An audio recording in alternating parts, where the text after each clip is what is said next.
सियासी और माशी अदम इस्तेकाम तो पहले ही है और आईनी बुरान की फजा भी कायम हुई है, तो कौन जिम्मेदार है सबका?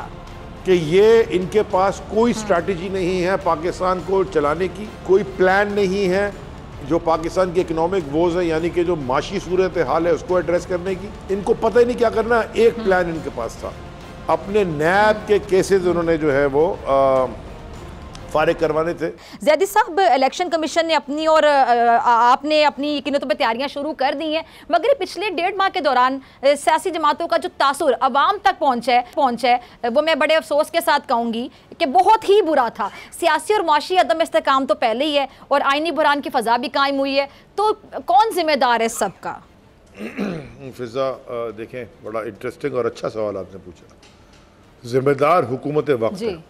देखिए, पहले ज़रा सा फास्ट रिवाइंड फिर फास्ट फॉरवर्ड। दुनिया में ना जमहूरियत का एक अनरिटन उसूल है, अगर आप जैसे तैसे भी वोट ऑफ कॉन्फिडेंस या नो कॉन्फिडेंस के जरिए किसी हुकूमत को हटाते हैं, फौरन स्नैप इलेक्शंस यानी कि अर्ली इलेक्शंस के लिए चले जाती है नई हुकूमत, ताकि वो पब्लिक का मैंडेट हासिल कर सके दोबारा। क्योंकि इनके पास पब्लिक का मैंडेट था भी नहीं और इनको पता था कि इनको मिलेगा भी नहीं, उनको अपनी पॉपुलैरिटी का भी पता था, इन्होंने वो इलेक्शन कराई नहीं। हमें इस बात का पूरा पता था कि ये नहीं कराएंगे, इसलिए हमने नेशनल असेंबली से इस्तीफा दे दिया टू फोर्स दी इलेक्शन, कि हम इलेक्शन के लिए फोर्स कराने के लिए 11 महीने पहले अप्रैल में।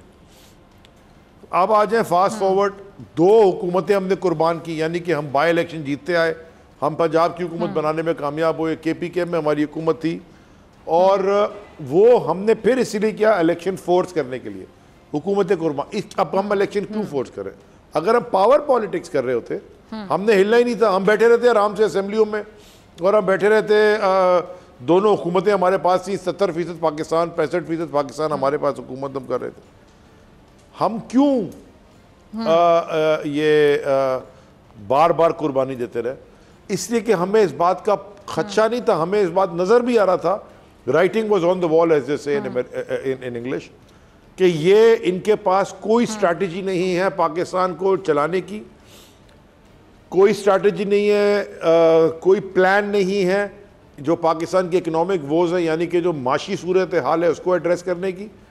इनको पता ही नहीं क्या करना। एक प्लान इनके पास था, एक अपने नैब के केसेस उन्होंने जो है वो फारिग करवाने थे, अपने आप को क्लीन चिट देनी थी, वो उन्होंने करवा दी। अब उसके बाद उन्होंने क्या किया? लूट मार तो अभी भी चल रही है।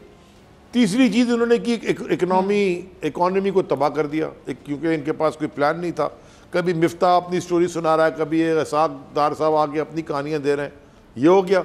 और चौथी चीज़ उन्होंने क्या की? सवाल पूछने पे हमारी लीडरशिप पे केस बना दिए, यानी कि इमरान खान को अरेस्ट करने से, इमरान खान साहब के ऊपर केसेस बनाने से, इमरान खान साहब के ऊपर झूठे केसेस, झूठे मुकदमा, उनके ऊपर क्रिटिसाइज, सारा दिन गुजरा। इनसे पूछो जी डॉलर ऊपर गुजारा वाले इमरान खान, हर चीज़ इमरान खान और तहरीक इंसाफ पर डाल के लीडरशिप को अरेस्ट करके, अगर ये समझ रहे थे कि इकॉनमी को ये हैंडल कर लेंगे तो इनकी ये बहुत बड़ी अहमकाना सोच थी और प्लान था। और आज इस साल में हम आ गए हैं कि इलेक्शन कमीशन, जिसका सिर्फ एक काम है, 1 पॉइंट एजेंडा पे होता है इलेक्शन कमीशन, कि हर वक्त 90 दिन में इलेक्शन कराने के लिए तैयार हो। एक ही एजेंडा है, उनके पास और कोई काम नहीं है, क्योंकि कानून आइन 105 आर्टिकल कहता है कि इलेक्शन जब कॉल होंगे, असेंबली जब डिसॉल्व होगी, या कोई इस्तीफा देगा या कोई खुदा ना खास्ता वफात पा जाएगा, 90 दिन में इलेक्शन होने, और NA में 45 दिन में। अगर ये इलेक्शन कराने के लिए आज भी डामाडोल और बहाने बना रहे हैं, ये कानून की वायलेशन कर रहे हैं और पैरेलल पाकिस्तान की इकोनॉमी को ब्लैक होल में डाल रहे हैं, तबाह कर दिया, बर्बाद कर दिया। और आज जो हुआ है, जो आज आप देख रहे थे, अल्लाह माफ़ करे, मुझे तो डर है, मैं कई दफ़ा कहा, शायद आपके शो पे भी कहा था जब लास्ट टाइम में आया था, हम फ्यूल और फूड, पेट्रोल और खाने की राइट्स की तरफ बढ़ चुके हैं, और ये खुदा ना खासा हो ना जाए इस मुल्क में। ठीक है। अच्छा ज़ैदी साहब, एक और सवाल ये अब जब आम इंतखाबात होंगे तो 2 सूबों में मुंतखब हुकूमतें होंगी, तो वो आपको लगता है कि असरअंदाज हो सकती हैं कौमी असम्बली के इंतखाबात पर? इनको खौफ ही यही है। इमरान खान ने एक और मास्टर स्ट्रोक खेला है ना, 2 असेंबलियों से निकल के, अब ये तो होना ही होना है, सुप्रीम कोर्ट का ऑर्डर भी आ चुका है, कानून है। अब ये जब इलेक्शन होगा तो दोनों सूबों में हमारी हुकूमतें होंगी। तो हम देखें, हमारी फेडरल में भी गवर्नमेंट थी और पंजाब में भी गवर्नमेंट थी, उसके बावजूद हम एक आध दो कुछ इलेक्शन, बाय इलेक्शन पंजाब में हार गए। हम बेईमानी करने वाले लोग नहीं है, ना हमने बेईमानी करके इलेक्शन जीतना है, ना हमने ये कभी सीखा है, ना हम इसको प्रमोट करते हैं। इनका तो काम यही है कि ये एम्पायर मिला के खेलते हैं सारी ज़िंदगी। वो आपको पता ही है, खान साहब कई दफ़ा बता चुके हैं कि ये क्रिकेट में भी एम्पायर मिला के खेलता था, सब दोनों शरीफ बरदरान। अब हम तो ये करते नहीं, तो इनको खौफ नहीं होना चाहिए। लेकिन हाँ, पब्लिक को पता होगा कि ये दो हुकूमतें 65% पाकिस्तान की हैं। मैं आपको बता रहा हूँ अगली हुकूमत सिंध में भी इंशाल्लाह तहरीक इंसाफ की आएगी। ठीक है, यानी सिंध के लिए आप इतने कॉन्फिडेंट हैं। अच्छा, ये जो ज़ैदी साहब 31.5% महंगाई, फिर 285 का डॉलर और कर्ज़ों में डूबा पाकिस्तान, अगर चलें आपको इंतखाबात के बाद मौका मिलता है, जैसे कि आप बहुत कॉन्फिडेंट हैं, तो फिर कितना आपको वक्त दरकार होगा मईशत की बहाली के लिए? बड़ा चैलेंज होगा आने वाली हुकूमत के लिए, या फिर पहले अगर आप जीत जाते हैं तो आने के बाद आप पहले डिफ़ॉल्ट अनाउंस करेंगे, खुदा न खासा फिर नए सिरे से आगाज़ करेंगे? 2018 में जब हम आए थे ना, तो हालात इतने ख़राब तो कभी भी नहीं थे, लेकिन बहुत ख़राब थे। और हमने उस मईशत को संभाला और 6% GDP ग्रोथ पे भी ले गए, 17 अरब रुपए रिजर्व पे भी ले गए, रिकॉर्ड एक्सपोर्ट्स पे भी ले गए, रिकॉर्ड रेमिटेंसेस पे भी ले गए, लार्ज स्केल मैन्युफैक्चरिंग भी ज़्यादा हो गई, अनएम्प्लॉयमेंट भी कम हो गई, 55 लाख लोगों को नौकरियां भी मिल गई। 1 करोड़ का वादा किया था, 3.5 साल में हो गई थी। यही वही फैसलाबाद था जहाँ लोग स्ट्राइक पे चले गए थे, लेबर के फैक्ट्रियाँ गैस की ऐसे बंद हो गई थी। यही वही फैसलाबाद था जो उनको लेबर नहीं मिल रही थी क्योंकि इतनी एम्प्लॉयमेंट वहाँ बढ़ गई थी। कोविड के बावजूद ये सारा काम हुआ। अच्छा, प्लान ज़रूर है। और एक चीज़ मैं आपको बताना चाहता हूँ, ये कंसिस्टेंटली कई महीनों से, सालों से एक ही बात की जा रही है, और कि इकोनॉमिक स्टेबिलिटी यानी कि माशी तौर पे मुस्तहकम आप सिर्फ उस वक्त होंगे जब आप सियासी तौर पे मुस्तहकम होंगे। यानी कि पॉलिटिकल स्टेबिलिटी और इकोनॉमिक स्टेबिलिटी ये हैंड इन हैंड है, एक दूसरे के बगैर चल नहीं सकती। जब भी आप पॉलिटिकली अनस्टेबल हैं, माशी तौर पे आप स्टेबल नहीं हो सकते। इन्होंने सिर्फ पॉलिटिकल अनस्टेबिलिटी क्रिएट की है बाय लोगों को अरेस्ट करवा के और केसेस करवा के, पता नहीं तमाशा देखें।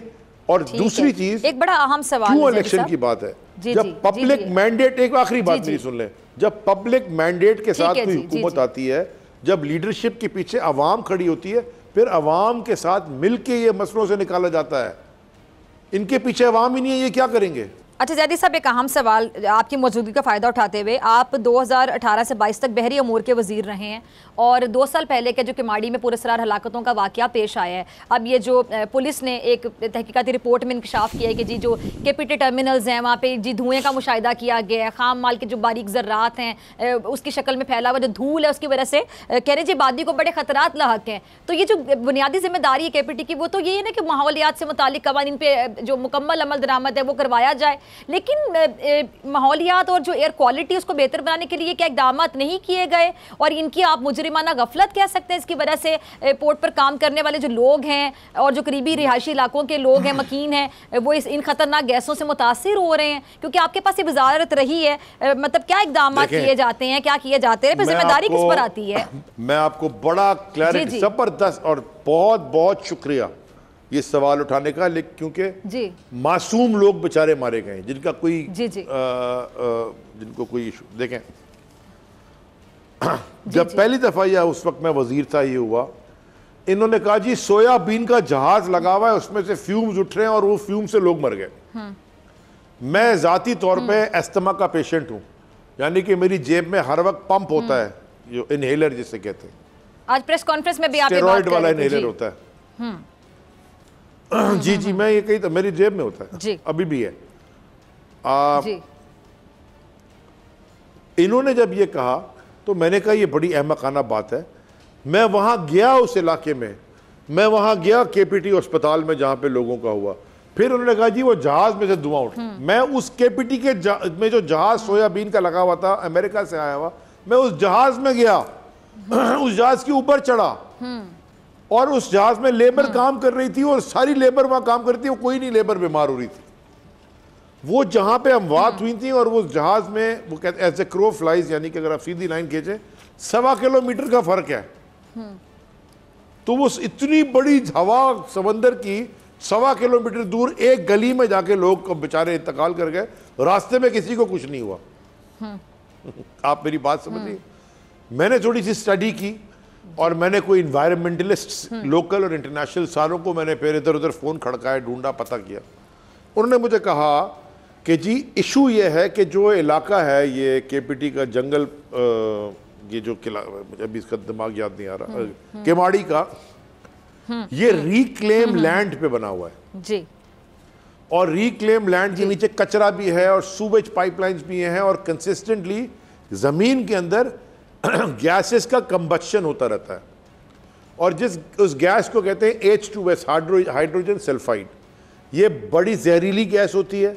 आप गूगल कर लें, आपके सारे जो देखने वाले हैं वो सिर्फ हाइड्रोजन सल्फाइड लिख लें, H2S लिख लें और पढ़ लें कि क्या होता है। वो हैवियर देन एयर गैस होती है और वो जमा होती रहती है और जब कहीं भी गटर या कोई ओपनिंग मिलती है उधर से बाहर आ जाती है। क्योंकि वो हैवियर देन एयर होती है, वो ऊपर नहीं जाती, वो नीचे फ्लोट करती है। और अगर जो अस्थमा के पेशेंट हो, जिनके लंग्स वीक हो, उनके लिए ये फेटल होती है। फौरन उनको ये अटैक हो जाता है और वो बेचारे चले जाते हैं। मैंने इनको ये समझाया, इन्होंने कहा यही मिनिस्टर बना घूम रहा है आजकल, 1 करोड़ रुपए खर्च किया है इसने आज, by the way Qadir Patel ने, वहीं सेलेक्ट हुआ हुआ है। शोर हंगामा करता रहा कि जी सोयाबीन है। वही सोयाबीन का जहाज by the way port Qasim में लगा, सारा उतर गया, किसी को कुछ नहीं हुआ। इन्होंने बात नहीं मानी। अब फिर ये हुआ है। पहली बात मैं आपको बता दूं तो केमाड़ी का इलाका है, उसकी लिए टैक्स लेती है हुकूमत यानी कि KMC, और इसकी सफाई, इसके नाले साफ करना, रोडें बनाना, ये सारा हुकूमत सिंध का काम है, क्योंकि कराची म्युनिसिपल कॉर्पोरेशन इनके अंदर आती है। ये KMC का ज़मीनें अलॉट की है KPT ने फैक्ट्रियों को, और ये और वो सदियों से करते आए हैं, सदियों से फैक्ट्रियाँ हैं। और वहीं पे ऑयल टर्मिनल्स भी लगे हुए हैं, वहीं पे कुछ ऑयल की छोटी छोटी वो स्टोरेजेस भी हैं। ये सारा गंद जब नालियों में जाता है, ये गैस कंज्यूम यानी कि कंबशन होता है और ये बड़ी डेंजरस है। बाय द वे ये कोई पाकिस्तान वाहिद नहीं है, ये आप सिर्फ H2S के ऊपर बोले ग्लोबल इंसिडेंट्स, वो आपको बताएगा न्यूयॉर्क में भी हुआ, LA में भी हुआ, मैरीलैंड में भी हुआ, लंदन में भी हुआ। वहाँ पे इमीडिएटली जब पता चलता है, एरिया को कॉर्नर ऑफ किया जाता है, वो गैस को पंप करके निकाला जाता है, एयर में छोड़ा जाता है, यानी कि there are ways to handle it. ये बेवकूफ़ों की तरह एक दूसरे के ऊपर इल्ज़ाम लगा रहे हैं, जो असल इशू है उसको एड्रेस नहीं कर रहे।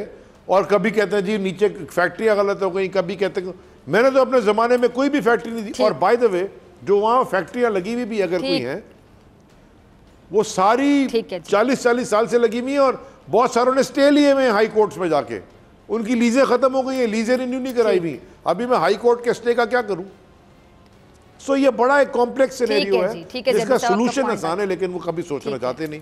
मुझे खौफ है फिजा, मुझे खौफ है पूरा केमाड़ी का वो इलाका टाइम बॉम्ब है, खुदा ना खास्ता।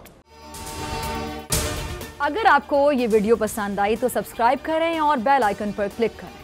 उफ, क्या जुल्म है। बोल एक दफा फिर साजिशी अनासिर के निशाने पर। चीफ जस्टिस सुप्रीम कोर्ट का नाम लेकर को चेयरमैन बोल शुएब शेख को फ्री ट्रायल का मौका नहीं दिया जा रहा। तफ्तीशी ऑफिसर जो मुदई भी है अपना बयान रिकॉर्ड करवा चुका है कि कभी कोई जुर्म हुआ ही नहीं। एग्जैक्ट जो कुछ कर रहा था सब लीगल था। एग्जैक्ट के पास तमाम लाइसेंस थे। इस पर सितम जरीफी ये कि बरियत करने के बजाय केस दिनों नहीं घंटों के हिसाब से चलाया जा रहा है। फ्री ट्रायल की धज्जियां उड़ा दी गई। आईन में मौजूद इनफरादी हुकूक को पामाल किया जा रहा है। मुतल्लिका जज के खिलाफ चीफ जस्टिस के पास दरखास्त दायर कर दी गई है। चीफ जस्टिस से एक्शन लेने की दरखास्त है। बोल के खिलाफ इंतकामी कार्रवाइयां जोरों पर हैं। बोल का अदलिया की इज्जत के लिए खड़े रहने का अज़्म। बोल का अदलिया को सलाम। सब्सक्राइब करें और बेल दबाएं ताकि कोई खबर रह न जाए।